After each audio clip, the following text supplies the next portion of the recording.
Вас вітає інформаційна служба телеканала МКТБ. У ефірі «Новинный час» місцевий, у студії Олеся Ушакова. І сьогодні у випуску. Служба дня і ночі. Станція хуткої допомоги у Молодежній єдина у області, де створені 4 спеціалізовані бригади. Контроль на чыгунцы, рост дорожно-транспортных здарэнняў з удзелам чыгуначнага транспарту назіраецца ў Мінскай вобласці. Музыка душы. Рэспубліканскі адкрыты фестываль-конкурс «Свята саксафона-2019» прайшоў у Маладзешне. Служба дня і ночі. На станції хуткої допомоги у Молодежні працює 12 бригад. І наш район один в області, де створені 4 спеціалізовані бригади – психіатрична, педіатрична і 2 бригади інтенсивної терапії. Які проблеми хвалюють медиків хуткої і які саме розповсюджені помилки допускають громадяни при викликах – у репортажі нашої здимочної групи. Бригады хуткай дапамогі выязджаюць да хворых на экстранныя, тэрміновыя і неадкладныя выклікі. Самыя складаныя першыя. Менавіта ў гэтых выпадках хуткая прыбудзе да пацыентаў максімальна хутка. Між іншым, рэанімабілі могуць развіваць скорасць да 150 км ў гадзіну.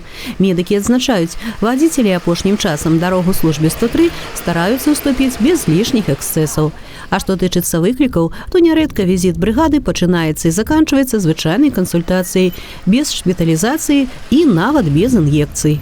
В городе с районом 136 835 человек было за 2018 год. Обращение в службу скорой медицинской помощи 47 тысяч. Больше 47 тысяч. А выездов, реальных выездов бригад больше 44. 44 220 выездов. Только можно сказать, что практически каждый третий обратился в течение года за скорой медицинской помощью по тем или иным поводам. И вот из этих 44 тысяч только 1500 экстренных выездов. Там, где скорая отрабатывала, можно сказать, свой хлеб. ДТП, падение с высоты, погибающие, ранения. Только 1500. Срочных выездов 9 тысяч. 9 тысяч. Все остальное бригады выехали на неотложные выезды. На неотложные выезды это те, что сопровождаются подъемами давления, подъемами температуры, ухудшение состояния, головокружения. Для кансультацыі на станцыі хуткай дапамогі дыспетчары заўсёды паклічуць урача. У суткі ў сярэднім сюды паступае 130 выклікаў, у асенне-зімовы перыяд да 180. Вадзіцелі працуюць па 12 гадзін, змена медыкаў у 2 разы большая. Між іншым, на выезд хуткай дапамогі да хворых сродкі затрачваюцца немалыя. В среднем один выезд государству может обходиться 63 рубля. Это в среднем, но он может достигать оказания если, допустим, выезжает специализированная бригада на оказание помощи пациенту с развивающимся инфарктом миокарда и с теми препаратами, которые мы вводим, потому что тромболизис сейчас проводится на догоспитальном этапе, до $1500 один выезд. То есть вот делали сейчас, это все отработано, у нас Молодежная это отработано реально. Проводится тромболизис, тониктоплаза, такой шприцик, он $1500 стоит. Это все бесплатно. Любы чалавек, які набірае нумар 103, павінен, нягледзячы нават на стрэсавыя сітуацыі, максімальна назваць адрас, узрост пацыента і прычыну звароту ў хуткую, бо ад гэтага залежыць профільнасць брыгады і прыярытэт выкліку. З надыходам лета часцейшымі бываюць выпадкі, калі прахожыя бачаць на траве ляжачых людзей. Многія праходзяць міма, з чым медыкі хуткай абсалютна не згодны. Вызывающий скорую обязан подойти к нему, посмотреть и спросить, требуется ли ему скорая помощь. И даже пациенты в сильном алкогольном опьянении они требуют оказания медицинской помощи и должны быть госпитализированы, даже в алкогольном опьянении. Но если он поворачивает голову и говорит, ничего мне не надо, никакой скорой помощи, не надо бригаду вызывать, если вы видите, что человек за 100 метров лежит. Подойдите к нему. И потрясите, спросите. И дождитесь обязательно бригаду, если вы вызвали. Не идите дальше по своим делам. Уже если исполнять свой гражданский долг, то исполняйте его до конца, ответственно этот гражданский долг. Самыя распаўсюджаныя выклікі хуткай дапамогі звязаны з артэрыяльнай гіпертэнзіяй, на другім месцы вострай рэспіраторнай інфекцыі. А з надыходам лета брыгады службы 103 раяць пенсіянерам не займацца працоўнымі подзвігамі на дачах зранку да вечара, усім быць уважлівымі пры купанні ў незнаёмых месцах, не ўжываць звышмеры алкаголь і не пакідаць дзяцей надоўга адных. І самае галоўнае – навучыцца правільна аказваць першую дапамогу пацярпелым хаця б у мінімальным аб'ёме да прыезду медыкаў. Алла Маркелова, Алексей Андраеўскі, МКТВ. Разабраўся з сапернікам. У аператыўна-дзяжурную часць Маладзечынскага раўс патэлефанаваў мужчына аднаго з дому па вуліцы Віленскай і паведаміў, што яго знаёмы падпаліў уваходныя дзверы кватэры. Узгаранне ўдалося патушыць самастойна, як паведаміла афіцыйны прадстаўнік раўс Юлія Крук. Прычынай разборак двух мужчын стала жанчына, да якой абодва суседы нераўнадушныя. Калі размова па душах у іх не адбылася, 41-гадовы маладзечанец падпаліў дзверы саперніку. На момант затрымання піраман знаходзіўся ў стане алкагольнага ап'янення. Цяпер ён знаходзіцца ў ізалятары часовага ўтрымання. Згодна заканадаўства, за няўмыснае знішчэнне ці пашкоджанне маёмасці, учыненае агульнанебяспечным спосабам, зламысніку пагражае да 10 год пазбаўлення волі. Кантроль на чыгунцы. У бягучым годзе на тэрыторыі Мінскай вобласці назіраецца рост дарожна-транспартных здарэнняў з удзелам чыгуначнага транспарту. У цяперашні час зарэгістравана 2 дарожна-транспартных здарэння, у якіх 1 чалавек загінуў і 1 атрымаў раненні. Адно ДТЗ адбылося па віне кіроўцы ў стане алкагольнага ап'янення з мэтай папярэджання няшчасных выпадкаў з грамадзянамі і дарожна-транспартных здарэнняў на аб'ектах чыгуначнага транспарту з 21 па 23 траўня 2019 года на тэрыторыі Маладзечынскага района праводзяцца рэйдавыя мерапрыемствы па кантролю за выкананнем вадзіцелямі транспартных сродкаў правілаў праезду чыгуначных пераездаў. У ходзе адпрацовак будуць выкарыстаны формы негалоснага і змешанага кантролю над дарожным рухам. З мэтай павышэння эфектыўнасці мерапрыемстваў будуць прыцягнуты члены добраахвотных дружын. Песня ў спадчыну. Пад такой назвай адбылася 13-я навукова-краязнаўчая канферэнцыя ў цэнтральнай раённай бібліятэцы імя Максіма Богдановича.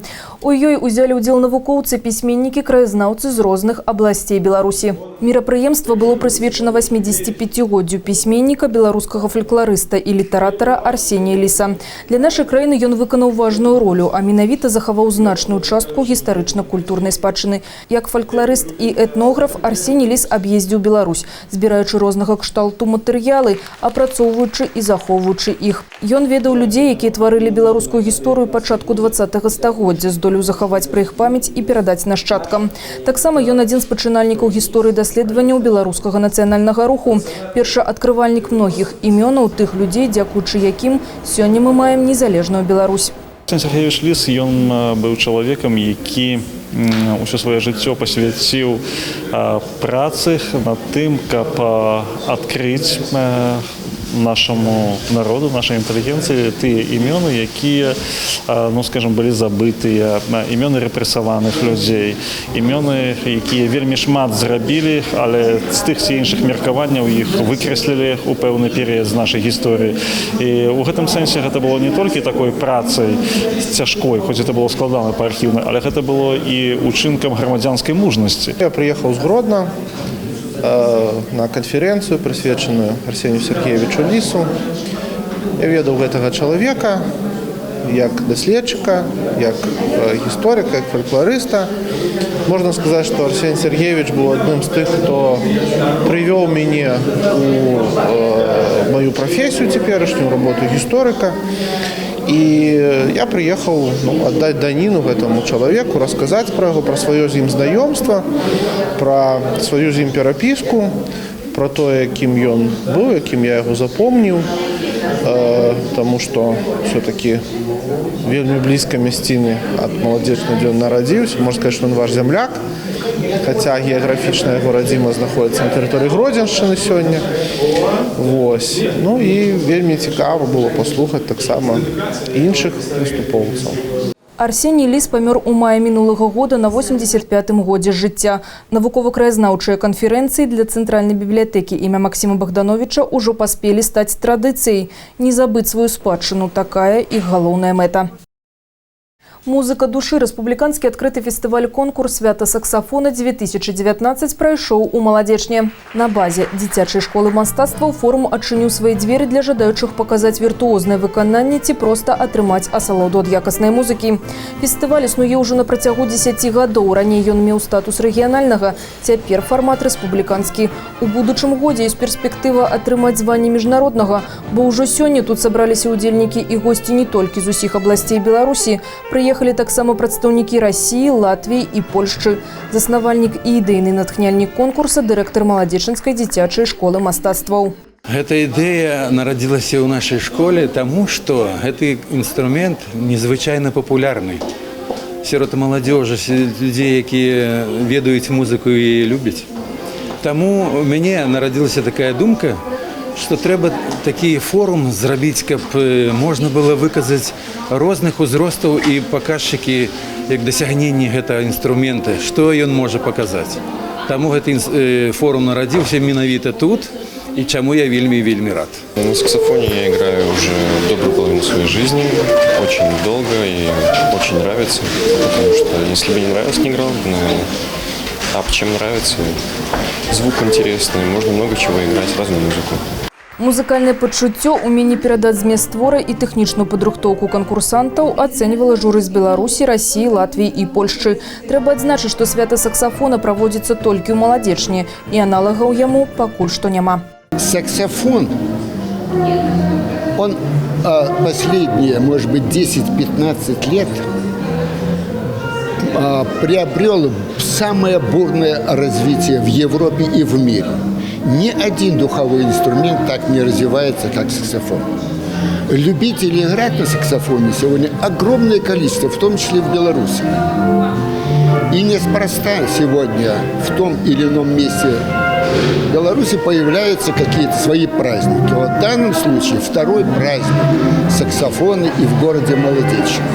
Гэта ўся інфармацыя выпуску. Наперадзе прагноз надвор'я, а я з вамі развітваюся. Да сустрэчы ў эфіры.